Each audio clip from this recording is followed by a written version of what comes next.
Think it's time that we talk about the truth with AMC stock and where we currently sit with this trade, because things develop on a day-to-day basis, and it's good to reflect back at what has happened, what is likely going to happen, and what the data is telling us that makes us think this way. We called out the rally after the Fed. We called out this massive rally of AMC stock based off of technical factors as well as institutional option flows.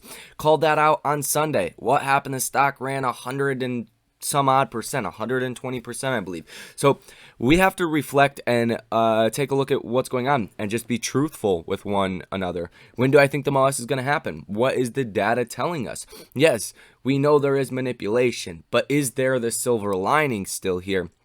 We're going to get paid out big in the end. Let's get into all of this information. If you guys find value out of this video, hit the like button, subscribe to the channel, and comment down below any comments, questions, or concerns that you do have. So let's get straight into this. And let's first off acknowledge what happened Tuesday, right?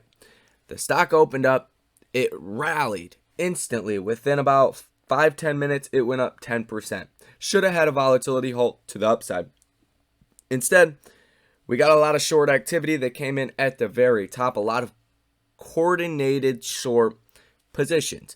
Now, this was obviously manipulation on the fact that the stock did not halt to the upside, and then to get all those coordinated sell orders to the downside, it's obvious there, right?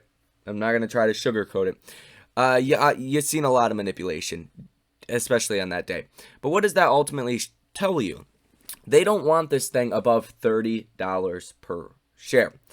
And there's a couple reasons for that. But the biggest one really is above 30. I think a lot of these short positions that were initiated at the $20 mark, right? They felt real smart shorting the stock at 20, watching it go down to $12.90 per share. They were loving that choice. Well, now they don't like their choice as much anymore. And you could argue that it was a stupid choice to begin with.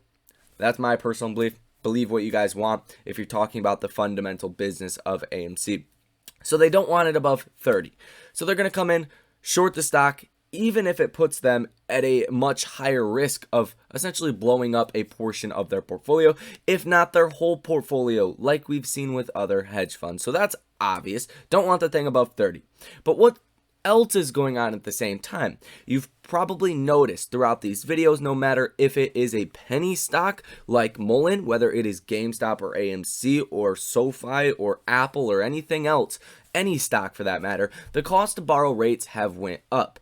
Why is that? Well, the Fed is raising rates at the most dramatic pace that we have seen in a very long time. So as the rates go up, it becomes more expensive to access capital. Nobody's going to keep lending out their stock for those cheap cost to borrow rates as we have seen over the last 2 years. Simply not how it works. When the Fed raises rates, margin rates go up. That forces cost to borrow rates go up as well. But when you're thinking about a hedge fund, they're also seeing higher margin rates and higher cost to borrow rates. So you're really putting a lot of pressure on these hedge funds, especially when their short positions start to go against them, like we have seen over the past about 2 weeks or so. Really since, I believe, March 14th was that bottom that we did see. Yep, March 14th. So you're seeing a lot of pressure on these hedge funds. That's really why they want to keep this thing controlled. Now, will they be able to? That's an interesting question, because you're not able to do anything forever. You won't be able to control this thing forever. There's no possible way. As the fundamental valuation continues to even go up this year, worst case scenario, we're talking bare bones fundamentals here. I mean, they over doubled their investment in Hycroft Mining. That was $27 million profit. Right there. That's 10 years worth of interest on that supposed $27 million they should have paid off towards their bond. So they're making the right decisions here.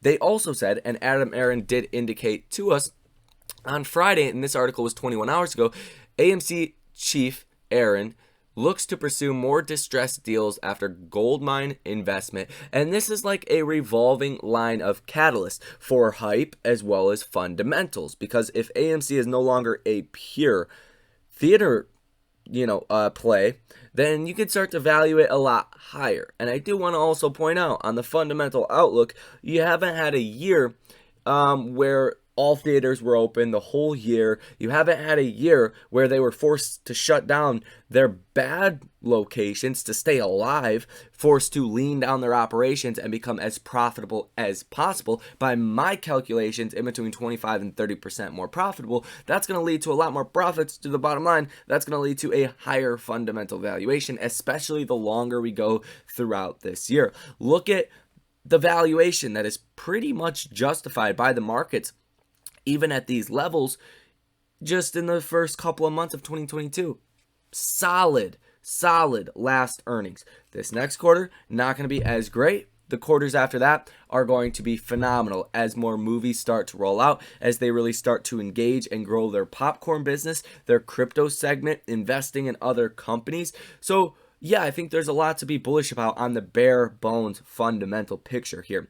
The business is getting better. And that's really why, a big reason, part and part, why I'm so bullish on AMC comparatively to a lot of these other more hypey running stocks, because AMC has a business behind it and it's been beaten down so much, it's arguably already at that fundamental valuation. So as the picture becomes better and better and better, and more investors can see the silver lining here, see the end of the tunnel, you're going to see a higher valuation. If you put on a short position at $15 per share, probably not going back down to those levels unless we do see some kind of major recession and we do see the markets collapse in general, which is not going to happen in a substantial way for at least the next nine months to the next 2 years, 24 months. It's not going to happen. Why is that? Because the yield curve just inverted. The 2 to 10 year yield curve, as well as the 5 to 30 year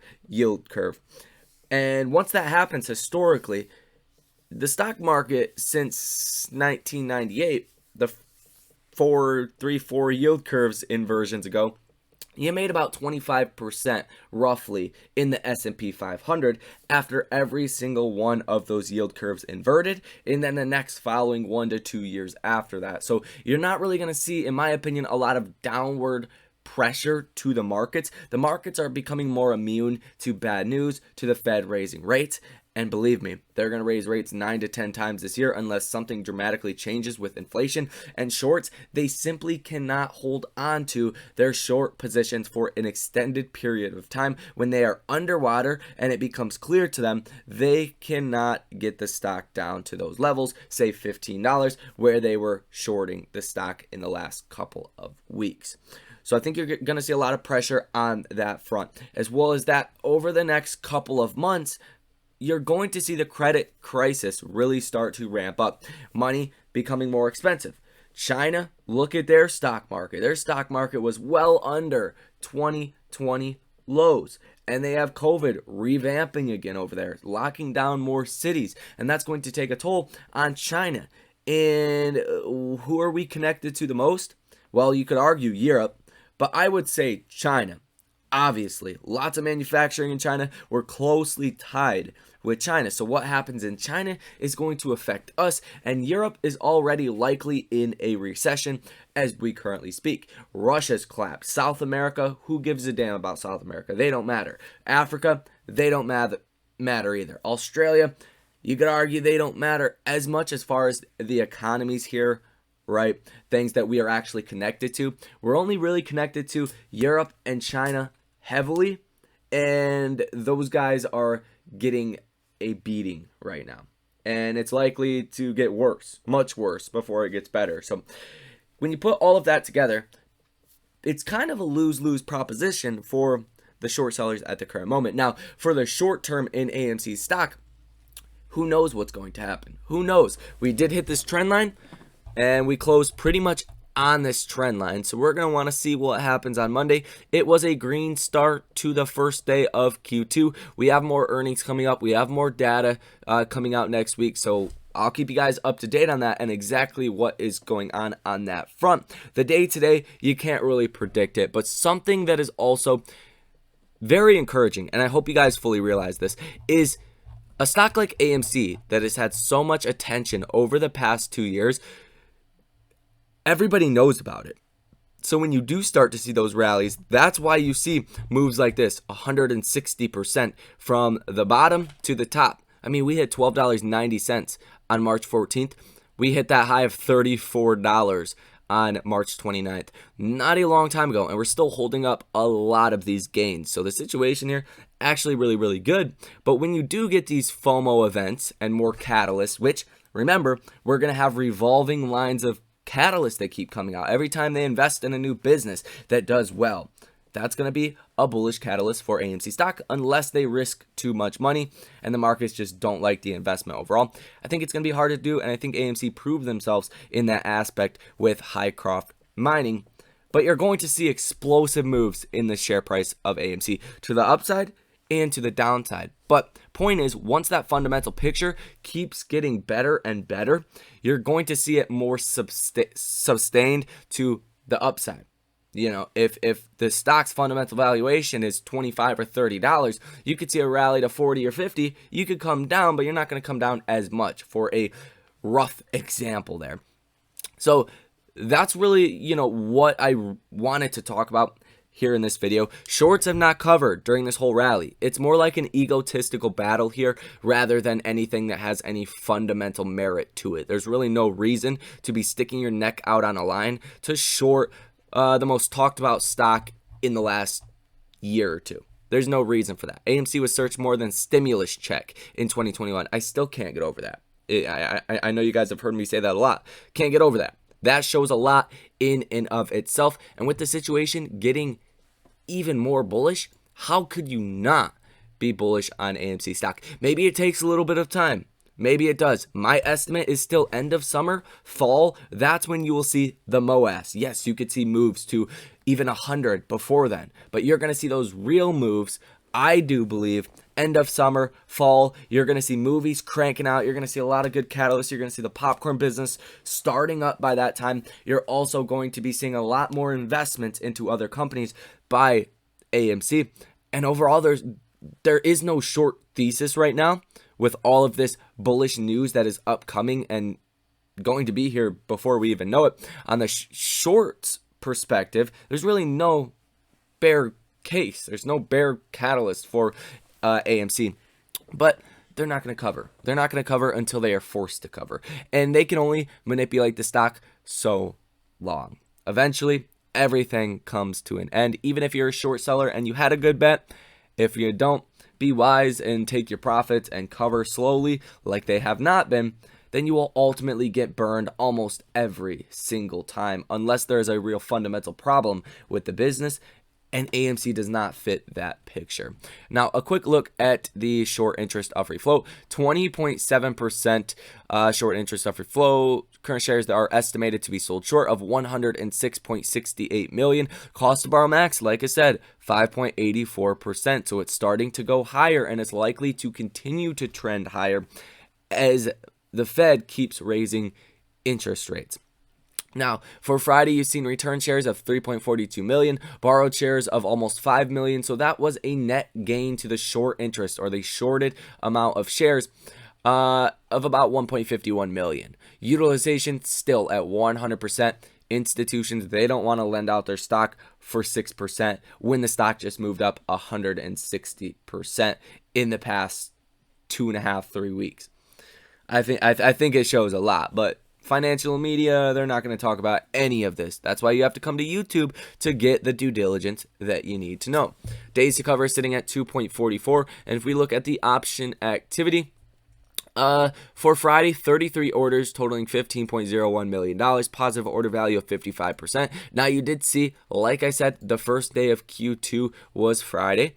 So I do think you're going to see more repositioning coming in this next week. You've seen a lot of, I guess, call it bullish activity in the option flows for last week. Maybe some of those were short-term trades. We know there was a lot of activity around that April 1st expiration, but you still see a lot of call activity for April 8th and April 14th as well. So I do expect another short-term rally here to get above 30 and to maintain above 30. And then it's really going to come down to the next big catalyst, in my opinion, that's going to push us even higher than that. Nothing has actually changed here, though. That's the bottom line. Nothing has changed. If anything, I've gotten more bullish on AMC stock. So hopefully that answered all of your guys' questions. Not too much else to actually point out. I would go over news that has came out over this weekend, but there has been like zero news that has came out. So we'll save that video for tomorrow. Wrap up all of the news over the weekend, as well as the data that is coming out, any catalyst for next week, and what is likely to happen in the markets and with AMC. All of that coming tomorrow. So I hope you guys found value out of this video. If you did, hit the like button, subscribe to the channel, and make sure to comment down below any comments, questions, or concerns that you do have. Get those free stocks with Moomoo. Deposit $1, get 3 free stocks, as well as an additional free share of NEO upon your deposit clearing. And if you guys want to come trade with us live in real time every time I make a trade, that is where you can get access to that. We've hit some wild trades. It pays for itself. I should up the price, but we'll keep it cheaper as long as possible, so as many people can take their financial destiny into their own hands, and it's not a huge barrier. It's not going to cost you $2,000 to change your financial outlook, your future, right? That's not what that is for. But nonetheless, if you guys want access to that, learn how to trade, do all of that, come check us out, come join us, go follow me over on Twitter as well, link down below in the pinned comment. I hope you guys enjoy the rest of your day and your weekend, and I will see you in the next one.